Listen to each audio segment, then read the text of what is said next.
So I was having two of the closest people to me that I was sharing with the stuff that's going on in my life, and then I had intellectual conflict with both of them because of the same idea, and then now I'm not able to as much communicate with them because of that, and the idea was you shouldn't be saying she's abusing you, but then because by blaming her you're taking power away from yourself. When you realize that you're drawing this experience in, then you're able to change yourself.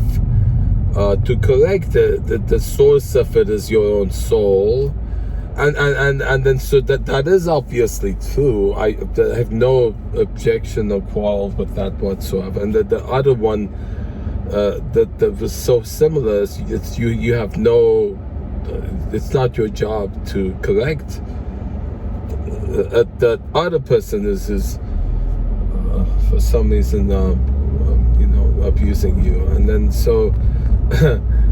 What is it about that, and then so that's it's my own soul is projecting. The movie theater projector is projecting, which is myself, my own. I'm the director, I'm the producer, I'm the script writer, and I am the person. I am actually that person herself.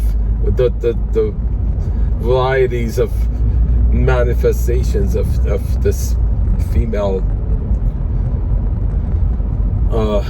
alpha female authority figures that for some reason abuse their authority over me in that way, and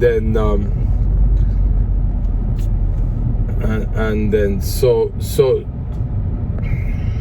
it just became so obvious to me. Right now I stopped the video and then I saw it is that that's what I gotta look at. It's so when you pay attention to it and you see it, this pattern is so prominent and then so repeated in so many varieties of ways and so many manifestations. You see, and then the thing about it, the distinction between thinking about something to figure it out and then silencing the mind, settling it down in order to take it out of the way so the source will reveal itself to you, you see.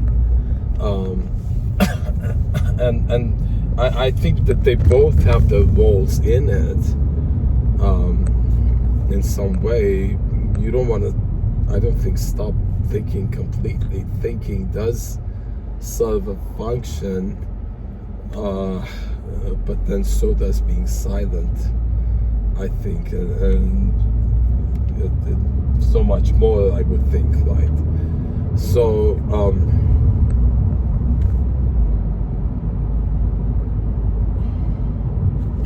then this I keep saying obvious, and then someone told me stop saying obvious because it makes them feel like they're stupid. Because if it's obvious and they're not getting it, it makes them feel like I'm telling them they're not smart. So but the fact that the unfoldment, the way things turn out, the reason you don't want to impose on it of your own agenda so much is because what it would present to you if you don't do that can be so much more wonderful, you see, than what you have on in your mind. Because what this is so much more than what you have.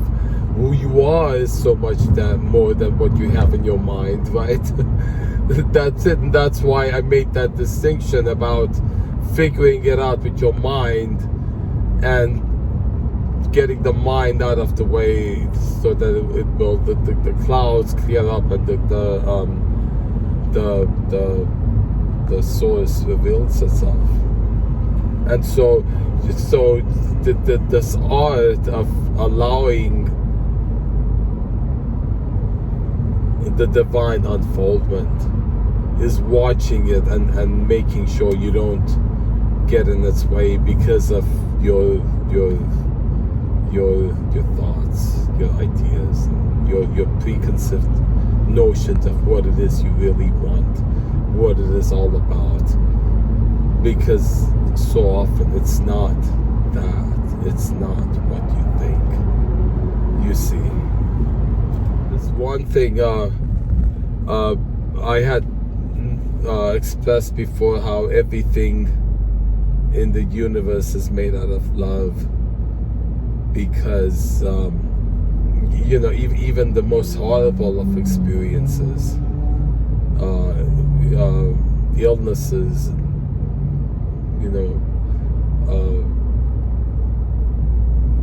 catastrophes, crises, they're made out of love, you see. And then the analogy that came up with that is that the movie on the movie screen can, they make the most horrible projections on the movie screen, but you realize no matter what it is on the movie screen, it comes from that light source in the projector. It comes from white light, right? It's just disguised in a way that makes it look horrific. And then another thing, like if you see fire projected on the movie screen, if it's representing fire, that fire doesn't actually burn the movie screen. If you can understand what that means, you think about that, and then you do it in a way. It does happen that people get this in the wrong way. You've heard that the guy that his house is on fire and he doesn't care about it. He says, "Well, dude, I've been on acid," right? And then there's, maybe something about that, or only people who've been on acid would know. Not that, well, I haven't. Something about that, So you don't want it to make you, lose integrity. Your constitution, your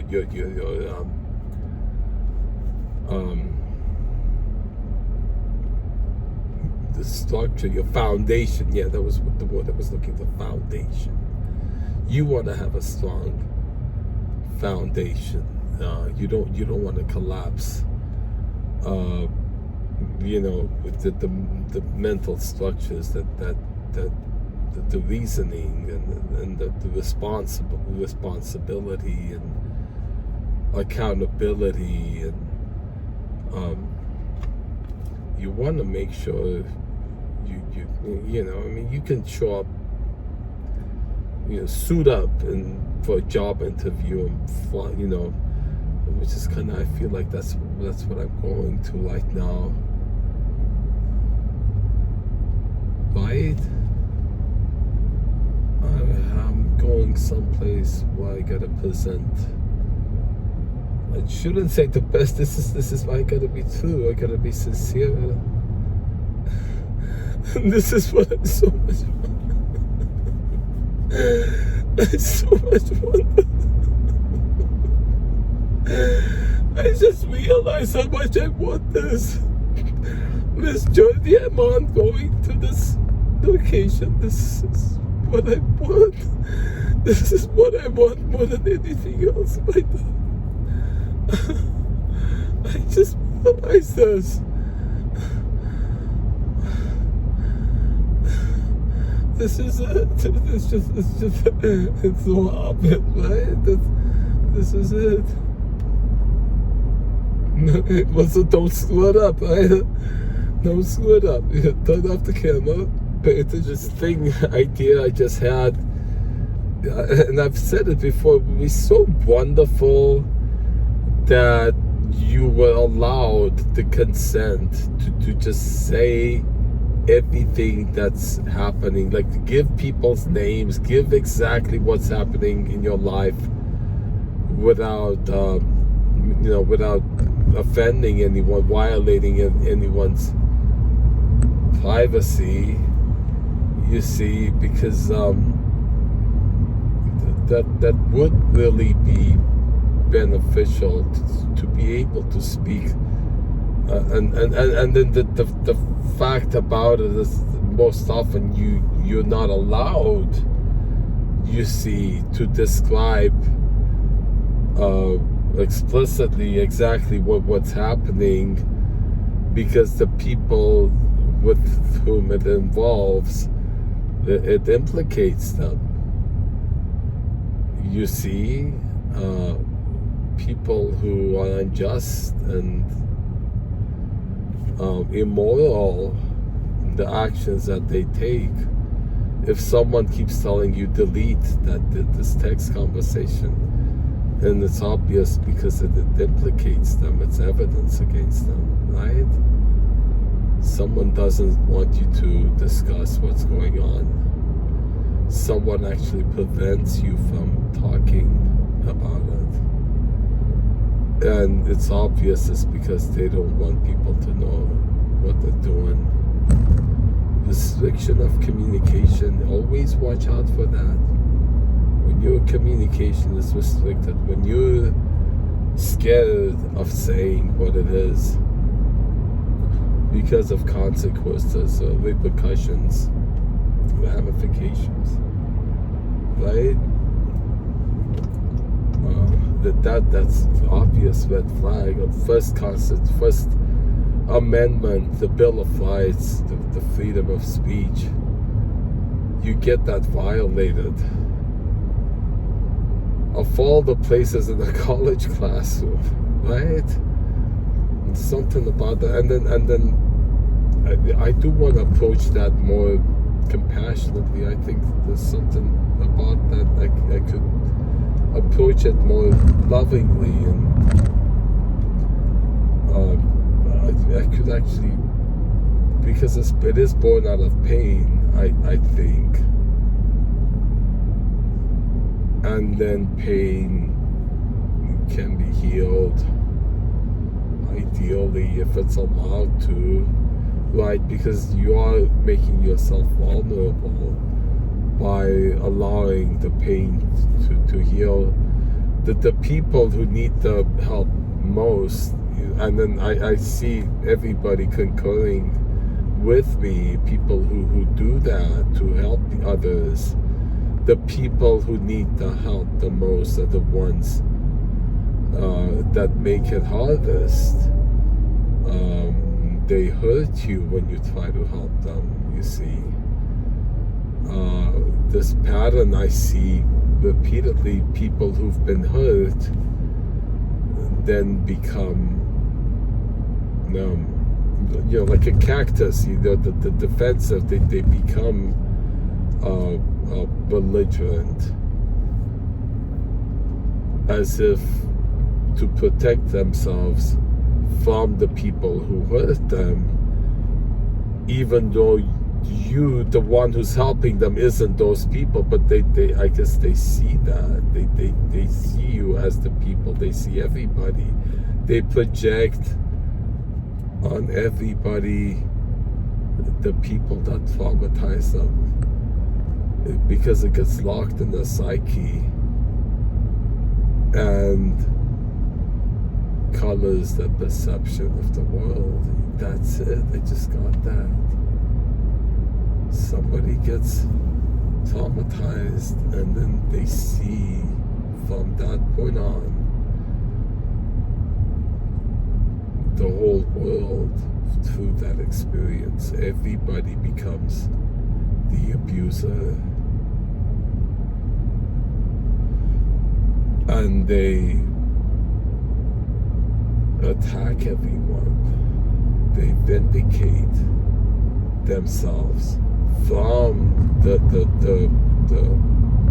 perpetrator by vindicating themselves, attacking everyone as if they're the ones who did it.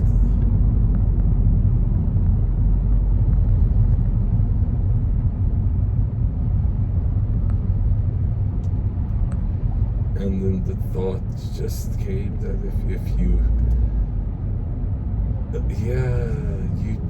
even though they treat you like that, you still approach them lovingly. You brush it off. Maybe they have an episode yelling and and then you say, it's okay, I understand what it is, and then they see that, and then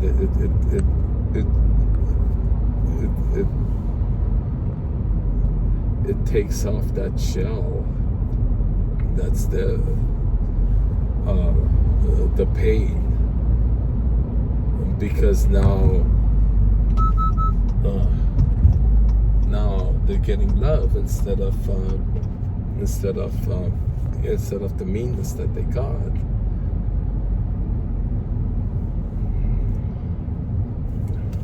Something about this, you see, I'm seeing it. I'm just describing what I'm seeing, and then the jigsaw puzzle is coming together so clearly. I see, because I was describing myself as a victim of the abuse, and then the notion of myself being the source of it, and then I realized I was describing their side of it,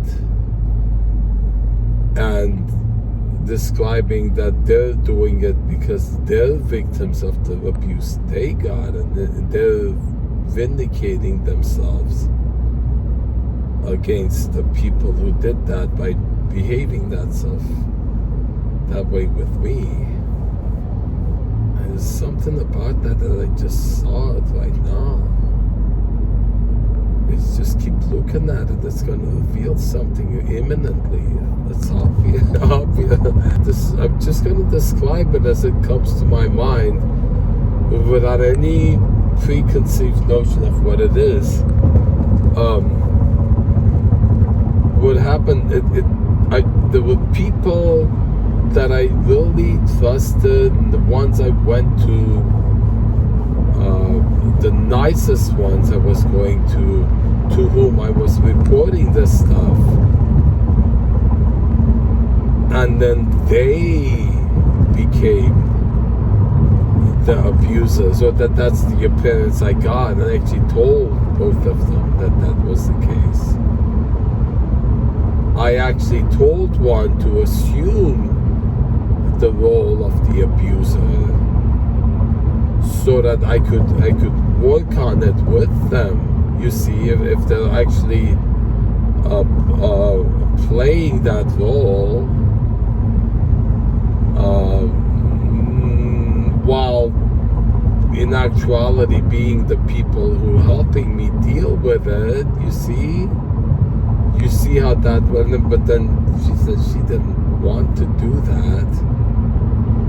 I suppose because it's too close to home, right? That is just so fascinating. I'm seeing it. reveal itself it's just so, the stuff is just so ripe, you know, the fruit falling off the tree by itself. It's so abundantly. Just keep picking, just collecting the fruit. This notion that back in the day, right after high school, 86,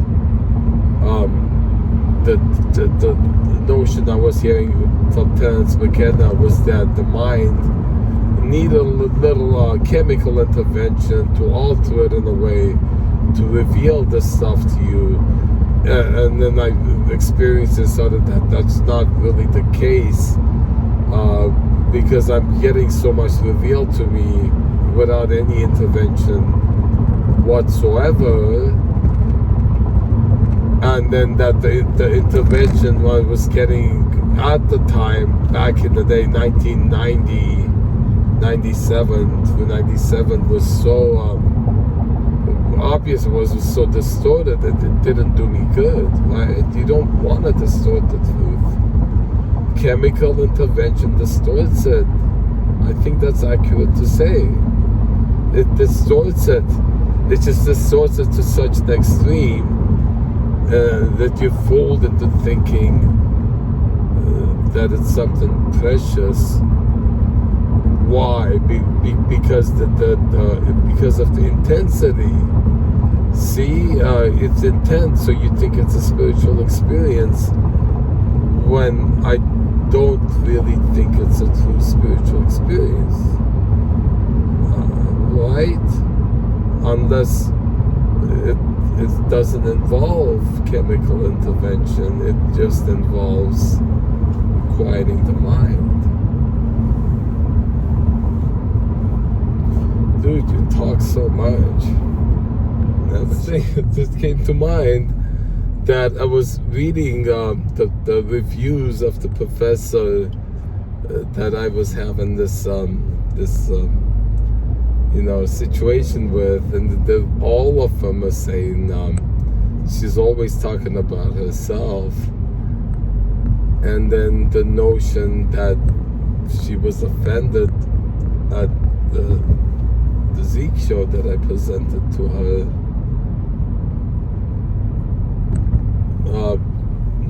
which is me always talking about myself, and think about why that would offend her, and the fact that she was saying that a psychologist, someone studying psychology, shouldn't use their own experiences as research material. I've been told that, like the actual videos on the Zeke show, I was considering using as part of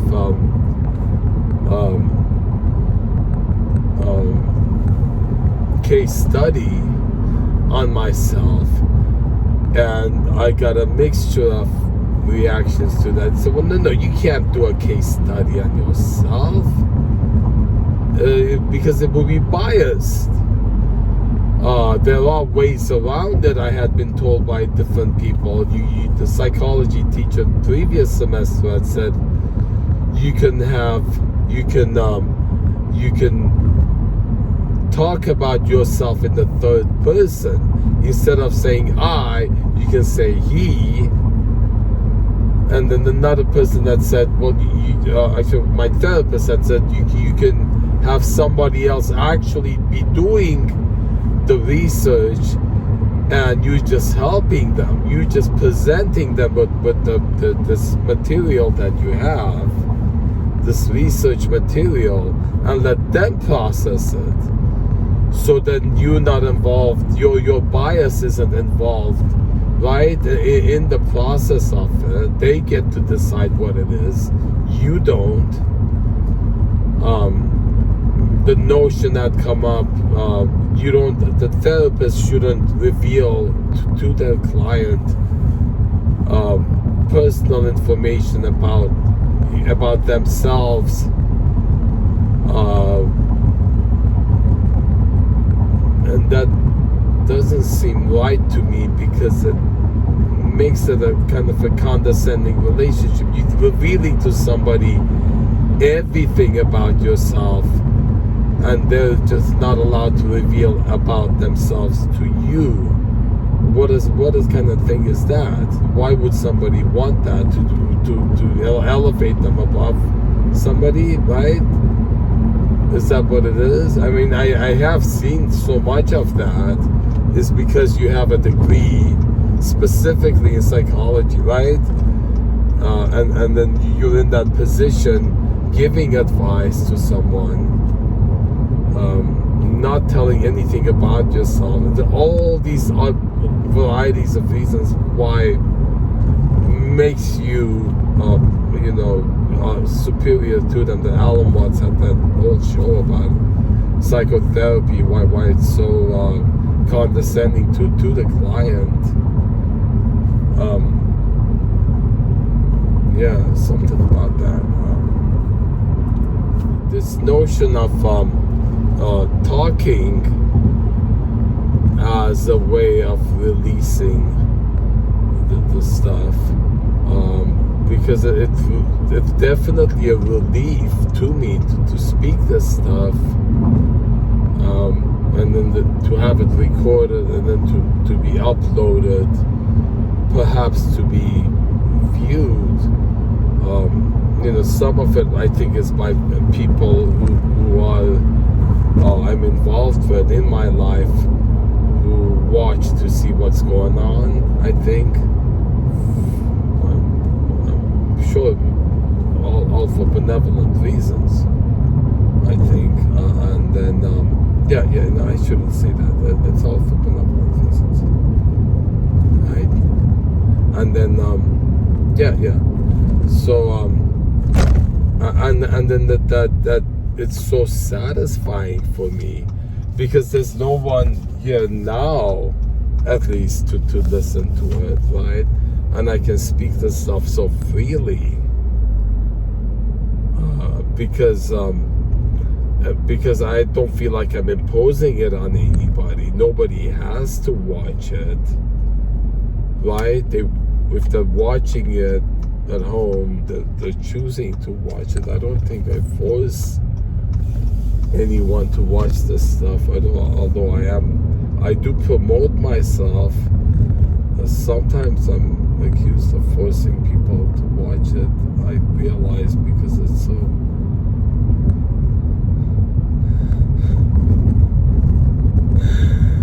so dear to me.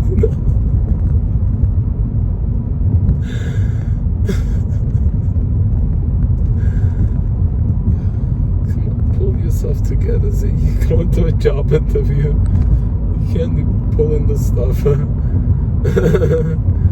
The most important thing in your life right now is, what is it? I've been waiting for this moment all my life.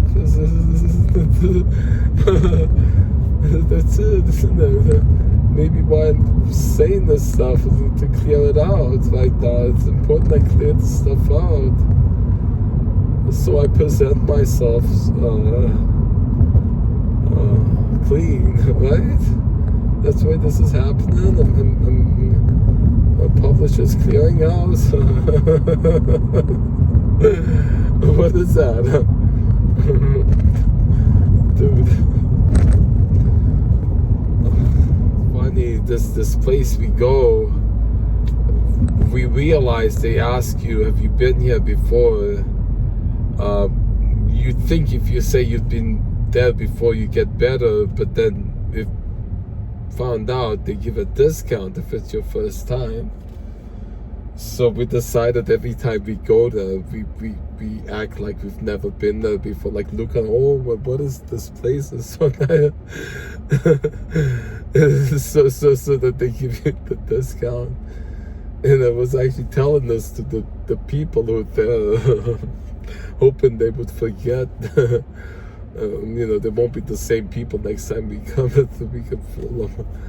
And they found that so hilarious, being so open with people, telling them what you're thinking. That's always humorous, I think, because then people see how benevolent you are.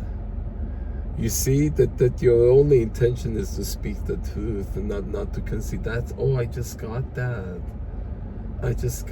Concealing the truth is just obvious maliciousness. A lot of situations, I would think, sometimes it's the right thing to do. That the people who really know what it is, they don't say it. I realize why.